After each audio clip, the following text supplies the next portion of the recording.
আমরা ধর্মকে কখনো ব্যবহার করি নাই, করব না। ধর্ম আমাদের আমাদের চিন্তার অঙ্গ, আমাদের কলিজার অংশ।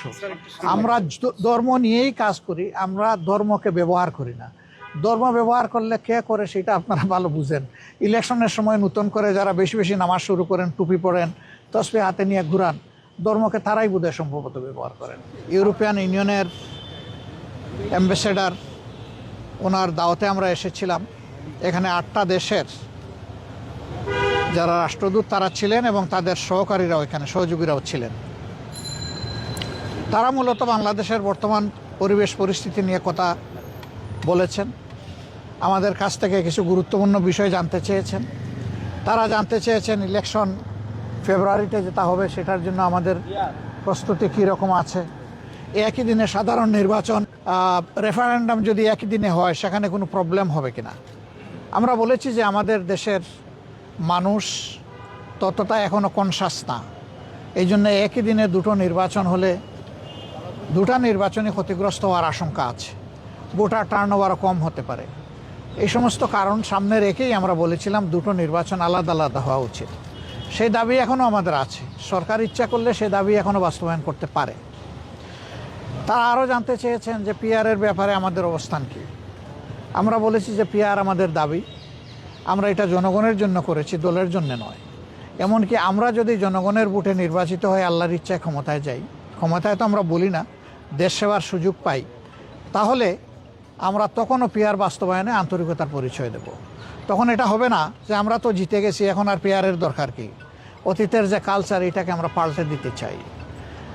মানুষ এখন অনেক রাজনৈতিক দলের কমিটমেন্টের উপরে আস্থা রাখে না, বলে যে আপনারা আগে তো গিয়েছেন ক্ষমতায়, আমরা দেখেছি আপনারা তো কমিটমেন্ট রক্ষা করেন না। এই যে একটা ব্যাড কালচার হয়ে গেছে, এটাকে পাল্টানোর দায়িত্ব কাউকে না কাউকে নিতে হবে, সেই দায়িত্বটা আমরাই নিতে চাই, আপনারা দোয়া করবেন। তারপরে তারা জানতে চেয়েছেন সমাজের বিভিন্ন অংশের মানুষের প্রতিনিধিত্ব কিভাবে হবে, সকল মানুষের সিকিউরিটি কিভাবে নিশ্চিত হবে, রোহিঙ্গা সমস্যার সমাধানটা কিভাবে হবে, এ নিয়ে আমাদের কি চিন্তা ভাবনা। নির্বাচন পরবর্তী সময়ে যদি আমরা নির্বাচিত হই, তাইলে প্রথম 100 দিনে আমাদের জনগণের প্রতি কি বক্তব্য থাকবে, কি করণীয় থাকবে, এই বিষয়গুলো তারা আমাদের কাছে জানতে চেয়েছে। তো আমরা বলেছি যে আমাদের সব কিছুই ফ্রেম করা আছে, আমরা ওয়ান টাইম যখন যেটা প্রযোজ্য সেটা আমরা সামনে রিলিজ করব। তারা আমাদের ম্যানিফেস্টোতে কিছু জিনিস দেখতে চান, আমরা বলেছি অলরেডি এগুলো আমরা ইনক্লুড করে নিয়েছি। তারা বাংলাদেশকে একটা ইনক্লুসিভ বাংলাদেশ দেখতে চান।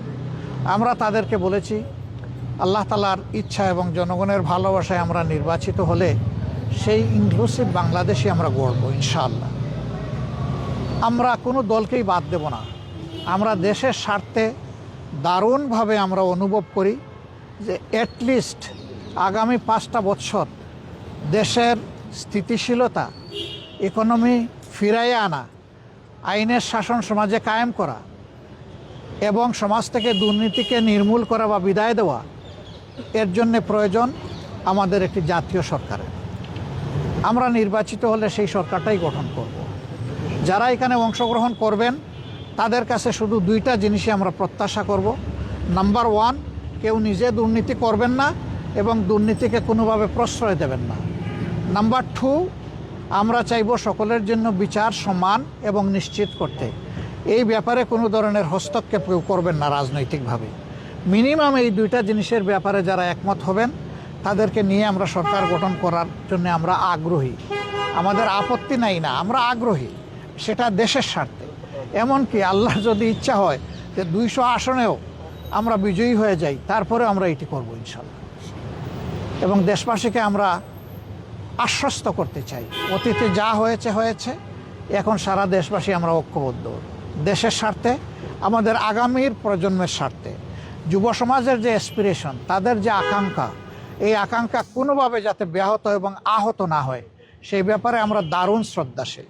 তারা job creation, migration, education exchange, economic rebuild, এই সমস্ত বিষয়ে তারা কথা বলেছেন এবং তাদের সাজেশনগুলা, তাদের কথাগুলা আমাদের কাছে দারুণ আন্তরিক মনে হয়েছে। তারা আসলেই বাংলাদেশকে ভালোবাসে, তারা একটা বাংলাদেশকে বেটার বাংলাদেশ হিসাবে আগামীতে দেখতে চান। আমরা যেন দেশ এবং বিদেশের সকলের আশা আকাঙ্ক্ষাকে আমরা সম্মান করতে পারি এবং সকলের আশা বাস্তবায়ন হয় আপনারা দোয়া করবেন। আমরা আমাদের রাজনীতি দলের জন্য করি না, ব্যক্তির জন্য করি না, আমাদের রাজনীতি জনগণের জন্য, এবং এটা আমরা কোথায় নয় কাজেই প্রমাণ দিতে চাই। আল্লাহ যেন সেই প্রমাণ দেওয়ার শক্তি আমাদেরকে দান করেন। আপনাদের সবাইকে ধন্যবাদ, কষ্ট করে এসেছেন আমাদের কথাগুলা কভার করার জন্যে। আপনারা আগামীর দেশ গঠনে আপনাদেরও অংশগ্রহণ স্বতঃস্ফূর্ত, আন্তরিক এবং ব্যাপক হবে, এটা আমরা প্রত্যাশা করি। সবাইকে ধন্যবাদ। আসসালামু আলাইকুম। বলেন। আপনার বিএনপি চেয়ারপারসন যে অসুস্থ, তার অসুস্থতার জন্য রাজনৈতিক কোনো সংকট দেখছেন কিনা আগামীতে? না, দেখেন, সুস্থতা অসুস্থতা এগুলো আল্লাহ তাআলার সিদ্ধান্তের উপর নির্ভরশীল। সারা দেশবাসী তার অসুস্থতার জন্য তার প্রতি শ্রদ্ধা নিবেদন করে দোয়া করছে, কিন্তু আমিও তো মরব, আমরা কেউ তো চিরদিন থাকবো না, আমাদেরকে এই দুনিয়া থেকে বিদায় নিতে হবে। আমাদের বিদায় নেওয়ার সাথে সমাজের চাকা চলা অচল হওয়ার কোনো সম্পর্ক থাকা উচিত নয়। তবে যার যেটুকু শ্রদ্ধা ভালোবাসা পাওয়া, সে যেন এটা পায়, এই দিকে সকলের খেয়াল রাখা উচিত। গতকাল বিএনপি ভারপ্রাপ্ত চেয়ারম্যান একটা কথা বলেছেন, আন্দোলনরত 8 দলের দিকে আসলে ইঙ্গিত করে বলেছেন যে ধর্মকে এখানে ব্যবহার করা হচ্ছে। এটার সাথে আপনার একমত কিনা? আর ফেব্রুয়ারি নির্বাচন বলা হচ্ছে যে পিছানোর এক ধরনের শঙ্কা, এরকম কোনো শঙ্কা আপনারা করছেন? আমরা ধর্মকে কখনো ব্যবহার করি নাই, করব না। ধর্ম আমাদের আমাদের চিন্তার অঙ্গ, আমাদের কলিজার অংশ। আমরা ধর্ম নিয়েই কাজ করি, আমরা ধর্মকে ব্যবহার করি না। ধর্ম ব্যবহার করলে কে করে সেটা আপনারা ভালো বুঝেন।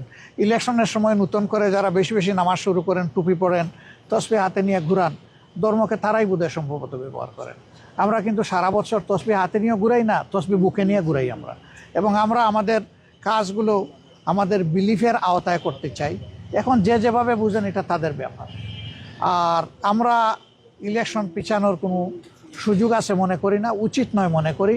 আমরা মনে করি যে ফেব্রুয়ারির ঘোষিত এই টাইমলাইনের ভিতরে নির্বাচন হওয়াই দেশের জন্য একান্ত প্রয়োজন। এর সামান্য কোনো ব্যত্যয় ঘটলে দেশ দারুণভাবে ক্ষতিগ্রস্ত হবে, এবং কারো দ্বারাই দেশ ক্ষতিগ্রস্ত হোক এটা আমরা চাই না।